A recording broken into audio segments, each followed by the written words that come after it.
আসসালামু আলাইকুম কবির সাহেব। ওয়ালাইকুম আসসালাম। ভালো আছেন? আলহামদুলিল্লাহ বাবা। আপনার হাতে যেন কি কাজ দেখতেছি, এটা গুনে গুনে কি কাজ? এটা হলো এক নম্বর কাজ আছে, বহু কাজ এটার নাম হলো পাথরকুচি। হুম। যেখানে কোটি টাকা সম্পদ ধ্বংস করে ফেলতেছেন কিন্তু কাজ হচ্ছে না, অপারেশন করতে হবে। কিন্তু এই যে পাথরকুচির পাতের কোরআনের মধ্যে লেখা আছে, এবং এই পাথরকুচির পাতের বিশেষ মানে কয়েকটা গুণের মধ্যে একটা গুণের কথা শুধু সংক্ষেপে বলি, যে বিষয়টা একদম আসলে মানুষজনকে, আমি যেটা জানি সেটা মানুষজনকে জানাইতে হবে। যদি কেউ আমার কথায় উপকারিত হয়, আমার পরামর্শ শুনে যদি কেউ কারো ভালো লাগে, এই পাথরকুচির পাত আপনার কিডনিতে পাথর, পিত্তথলিতে পাথর, প্রস্রাবের রাস্তায় পাথর, ডাক্তার বলছে অপারেশন করতে হবে।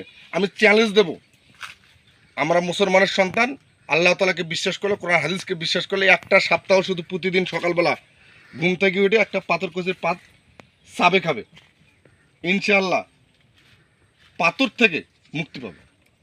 কবির সাহেব, আমি তো জানি না, আমার বাসায় পাথরকুচি গাছ আছে। হ্যাঁ, আপনার কাছে জানলাম, বুঝছেন? এই পাথরকুচির পাত যদি একটা ব্যক্তি প্রতিদিন একটা করে পাতা চাবে খায়, ইনশাআল্লাহ তার কোনো ওষুধের প্রয়োজন হবে না। ইনশাআল্লাহ কালকে থেকে আমি পাথরকুচি ব্যবহার করব। ইনশাআল্লাহ। আপনাকে ধন্যবাদ।